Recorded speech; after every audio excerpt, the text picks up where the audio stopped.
Hello everyone, before this video starts, I would appreciate if you guys would leave a like and subscribe, since your support means the world to me and allows me to make these types of videos. Now let's get into the video. Tonight's kind of a catalyst for this post. I just received another message, and it's worse than any of the others. My girlfriend died on the 7th of August, 2012.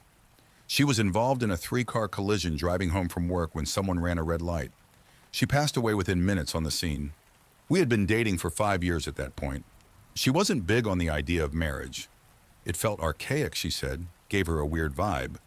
But if she had been, I would have married her within 3 months of our relationship. She was vibrant, the kind of girl that would choose dare every time. She was happiest when camping, but a total technophile too. She always smelled like cinnamon. That being said, she wasn't perfect. She always said something along the lines of, "If I cark it first, don't just say good things about me." I've never liked that. If you don't pay me out, you're doing me a disservice. I've got so many flaws, and that's just part of me. So this is for M. The music she said she liked and the music she actually liked were very different. Her idea of affection was a side hug. She had really long toes like a chimpanzee. I know that's tangential, but I don't feel right discussing her without you having an idea of what she was like. On to the meat. M had been dead for approaching 13 months when she first messaged me. September 4th, 2013. This is when it began. I had left Emily's Facebook account activated so I could send her the occasional message, post on her wall, go through her albums. It felt too final and too un-Emily to memorialize it. I share access with her mother, Susan, meaning her mother has her login and password and has spent a total of approximately 3 minutes on the website, or on a computer total. After a little confusion, I assumed it was her. November 16, 2013. I had received confirmation from Susan that she hadn't logged into M's Facebook since the week of her death. M knew a lot of people, so I instantly assumed this was one of her more tech-savvy friends fucking with me in the worst possible way. I noticed pretty much immediately that whoever was chatting with me was recycling old messages from M and my's shared chat history. The wheels on the bus comment was from when we were discussing songs to play on a road trip that never eventuated.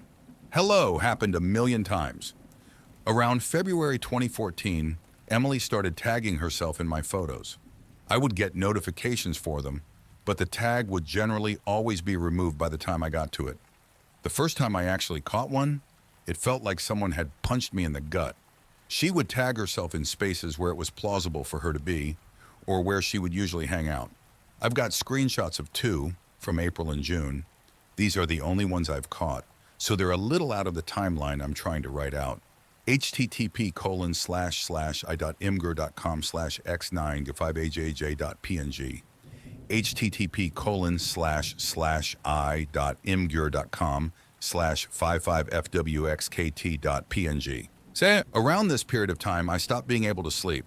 I was too angry to sleep. She would tag herself in random photos every couple of weeks. The friends who noticed and said something thought it was a fucked up bug. I found out recently that there have been friends who have noticed and didn't say anything. Some of them have removed me from their Facebook friends list. At this point, some of you may be wondering why I didn't just kill my Facebook profile. I wish I had. I did for a little while. On days when I can't get out there, though, it's nice having my friends available to chat. It's nice visiting M's page when the little green circle isn't next to her name. I was already socially reclusive when M was alive. Her death turned me into something pretty close to a hermit, and Facebook and MMOs are my only real social outlets. On March 15th, I sent what I assumed was M's hacker a message. On March 25th, I received an answer. It wasn't until I was going over these logs a few months later that I noticed she was recycling my own words as well. My response seems kind of lackluster here. I was intentionally providing her with emotional bait. This is actually devastating. To keep them interested in their game.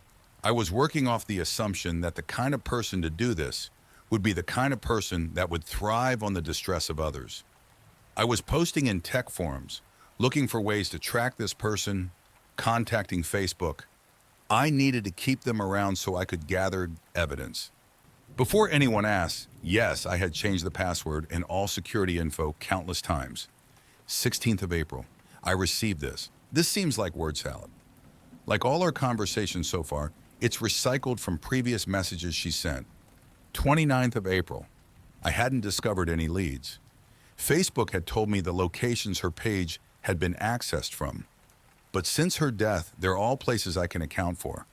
My home, my work, her mom's house, etc. My response here wasn't bait. Yo ask Nathan was an in-joke too, lame worth explaining. But seeing her say it again just absolutely fucking crippled me. My reaction in real life was much less prettier. I'm not expecting my bond back. Her last few messages had started to scare me, but I wouldn't admit it at this point. 8th of May. I don't really have the words for this. FRE as in G is the first original word she's made. This has given me nightmares that have only started to kick in recently. I keep dreaming that she's in an ice-cold car, frozen blue and gray, and I'm standing outside in the warmth, screaming at her to open the door. She doesn't even realize I'm there. Sometimes her legs are outside with me. 24th of May. I wasn't actually drunk. She wasn't an affectionate girl, and it always embarrassed her to exchange "I love you's" cuddle, talk about how much we meant to each other. She was more comfortable with it when I was boozed up. I got fake drunk a lot. Her reply is what prompted me to finally memorialize her page, thinking it might help curb this behavior. It might seem innocuous compared to her previous message. It's pasted from an old conversation where I was trying to convince her to let me drive her home from a friend's. In the collision, the dashboard had crushed her. She was severed in a diagonal line from her right hip to midway down her left thigh. One of her legs was found tucked under the back seat. Going back in time. 7th of August, 2012. These are logs from the day she died. She was usually home from work by 4:30. This, alongside a couple of voicemail messages, is the last time I talked to her under the assumption that she was alive. You'll see why I'm showing you these soon. Yesterday, 1st of July, 2014. I memorialized her page a couple of days after I received the message about walking. Until today, she'd been quiet. She wasn't even tagging herself in my photos. I don't know what to do anymore. Do I kill her memorial page? What if it is her? I want to puke. I don't know what's happening. I just heard a Facebook alert. I'm too afraid to swap windows and check it. Thank you for watching the video fully. Please hit the like and subscribe button, since I could not make these videos without your support, and it means the world to me.